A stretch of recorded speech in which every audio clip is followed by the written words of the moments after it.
Health కోసం, okay, ఆరోగ్యం కోసం, ఫైనాన్షియల్ ఫ్రీడమ్ కోసం, 3 జనరేషన్ ఇన్కమ్ కోసం, ఓకే, అంతా ఇంకేముందా, టైం ఫ్రీడమ్ కోసం, ఓకే, సోషల్ సర్వీస్ కోసం, ఓకే, ఓకే, మంచి హ్యాపీనెస్ ఉండాలి, ఆనందం ఉండాలి, ఓకే, సో డ్రీమ్స్ కోసం. సో నేను ఈ క్వశ్చన్ అడిగినప్పుడు చాలా మంది వేరే వేరే రకాలుగా నాకు ఆన్సర్ ఇచ్చారు. నాకు డబ్బులు కావాలి, ఆరోగ్యం కావాలి, హ్యాపీనెస్ కావాలి, సోషల్ సర్వీస్ చేయాలని జాయిన్ అయ్యారని చాలా మంది చెప్పారు. బట్ మీరందరూ కూడా జాయిన్ అయింది దీనికి కాదు. చెప్పనా ఎందుకు జాయిన్ అయ్యారో? బట్ నిజం ఒప్పుకోవాలి. ఒప్పుకుంటారా? సార్ నేను వెస్టీజ్లోకి ఎందుకు జాయిన్ అయ్యానంటే రోజు ఒకటి ఫోన్ చేస్తా ఉండే సార్, రోజు ఒకటి మెసేజ్ చేస్తా ఉండే సార్. వాడి బాధ తట్టుకోలేక వచ్చి మీటింగ్ అటెండ్ చేశాను సార్. తర్వాత అర్థమైంది వెస్టీజ్ బిజినెస్ అంటే ఏంటి అని. కరెక్ట్, అప్పుడే చెప్పిందన్నీ కూడా కరెక్టే. బట్ అది జాయిన్ అయిన తర్వాత, బట్ జాయిన్ అయింది ఈ రీజన్ కి. సార్ నేను ఎందుకు ఈ క్వశ్చన్ మిమ్మల్ని అడిగాను అంటే, మనం ప్రతి ఒక్క బిజినెస్ లో జాయిన్ అయ్యి వర్క్ చేయాలంటే దాని ఒక పర్పస్ మనకు తెలిసి ఉండాలి. ఆ పర్పస్ ఎప్పుడైతే మనకు అర్థమవుతుందో అప్పుడు దానికోసం మనం వర్క్ చేస్తాం. అలాగే మీరందరూ కూడా ఈ రోజు వెస్ట్లో జాయిన్ అయిన తర్వాత మీ పర్పస్ అనేది క్రియేట్ అయింది, మీ నీడ్ అనేది క్రియేట్ అయింది, మీ వాంట్స్ అనేది క్రియేట్ అయింది.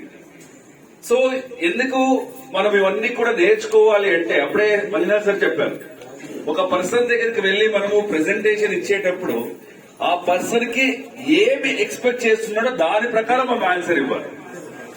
SR no? స్టూడెంట్ దగ్గరికి వెళ్లి ఆరోగ్యం గురించి మాట్లాడితే వాడు ప్రోడక్ట్ కొనడు. ఫార్మర్ దగ్గరికి వెళ్లి కాస్మెటిక్స్ గురించి మాట్లాడితే వాడు కాస్మెటిక్స్ ప్రొడక్ట్స్ కొనడు. సో ఎవరి దగ్గర ఏది మాట్లాడాలో, ఎలా ఎక్స్ప్లెయిన్ చేయాలో సిచ్యుయేషన్ కి తగ్గట్టు మనం చేంజ్ చేసుకోవాలి. సో సింపుల్ గా చెప్పాలి అంటే, ఓవరాల్ గా అందరికీ కూడా సూట్ అయ్యేలాగా చెప్పాలి అంటే, ఫస్ట్ మనం అందరూ కూడా వెస్టీలోకి ఎందుకు జాయిన్ అయ్యామంటే ఫ్రీడమ్ కోసం జాయిన్ అయ్యాం.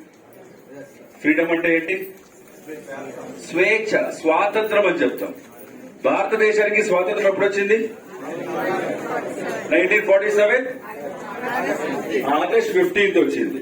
భారతదేశానికి అయితే స్వాతంత్రం వచ్చేసింది. బట్ మనకి ఇంకా రాలే. ఎక్కడుంది ఎక్కడుంది ఎక్కడుంది అని వెతుకుతూనే ఉన్నాం.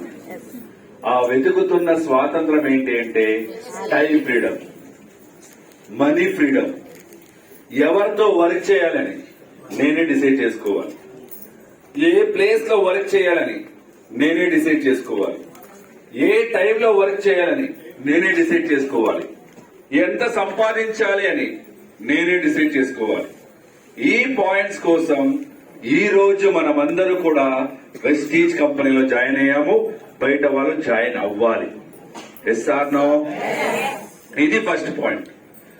సెకండ్ పాయింట్ వచ్చేసి ఫైనాన్షియల్ సెక్యూరిటీ కోసం మనం అందరూ కూడా జాయిన్ అయ్యాం. సో ఫైనాన్షియల్ సెక్యూరిటీ అంటే తెలుగులో ఏమంటాము? ఆర్థిక భద్రత, ఆర్థిక స్వాతంత్రం అని చెప్తాం. ఆర్థిక భద్రత అంటే ఏంటి మీ ప్రకారం? మళ్ళీ అడుగుతున్నా, నా తెలుగు మీకు అర్థమవుతుంది కదా? ఓకే. ఆర్థిక భద్రత అంటే ఏంటి? మంచి డబ్బులు ఉండేది. సార్ నో, ప్రతి ఒక్కరి దగ్గర డబ్బులు ఉంది. బట్ ఆ డబ్బులు ఎక్కువ అవ్వాలి. ఈ నెల నా ఇన్కమ్ 10,000 అనుకోండి, నెక్స్ట్ నెల నా ఇన్కమ్ 10,000 కన్నా ఎక్కువే ఉండాలి. సరే, ఎంత ఎక్కువ ఉండాలి? అది మీ చేతుల్లో ఉంది. మీరు ఎంత ఎక్కువగా, ఎంత ఇంట్రెస్ట్ గా వర్క్ చేస్తారో అంత ఎక్కువ డబ్బులు మనకి నెక్స్ట్ మంత్ వస్తుంది. అది ₹1 అయ్యుండొచ్చు, ₹5 అయ్యుండొచ్చు, ₹10 అయ్యుండొచ్చు, ₹50 అయ్యుండొచ్చు, ₹100 అయ్యుండొచ్చు. బట్ ఛాలెంజ్ ఏంటి? లాస్ట్ మంత్ కన్నా ఈ మంత్ ఎక్కువ సంపాదించాలి, ఈ మంత్ కన్నా నెక్స్ట్ మంత్ ఎక్కువ సంపాదించాలి. That is called financial security.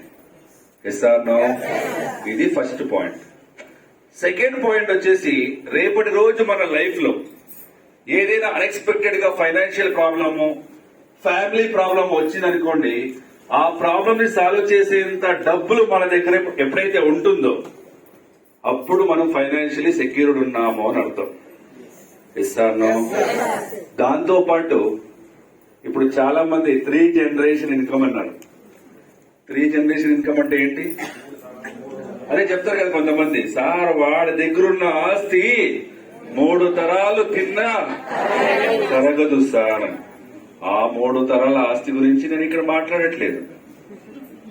నేను మాట్లాడుతున్న 3 జనరేషన్ ఇన్కమ్ అంటే ఏంటి అంటే, ఈ రోజు నేను వెస్టీల్లో ఐడి క్రియేట్ చేసి వర్క్ స్టార్ట్ చేశాను.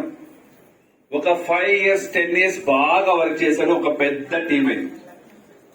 ఆ టీము చాలా బాగా వర్క్ చేస్తుంది. నా ఇన్కమ్ ఒక 5 లక్షలకి రీచ్ అయింది. ఎంతకు రీచ్ అయింది?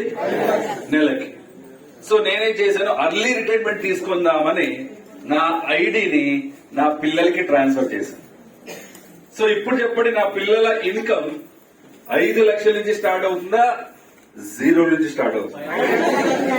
ఎందుకు 0 నుంచి స్టార్ట్ అవ్వాలిగా? లేదు, ఆల్రెడీ నేను సామ్రాజ్యాన్ని బిల్డ్ చేశాను. జస్ట్ ఆ సామ్రాజ్యాన్ని వాళ్ళకి ట్రాన్స్ఫర్ చేశాను అంతే. That is the power of direct selling business. ఈ ఇంట్లో గోడకి ఫోటోలు ఉంటుంది, ఉంటాయా?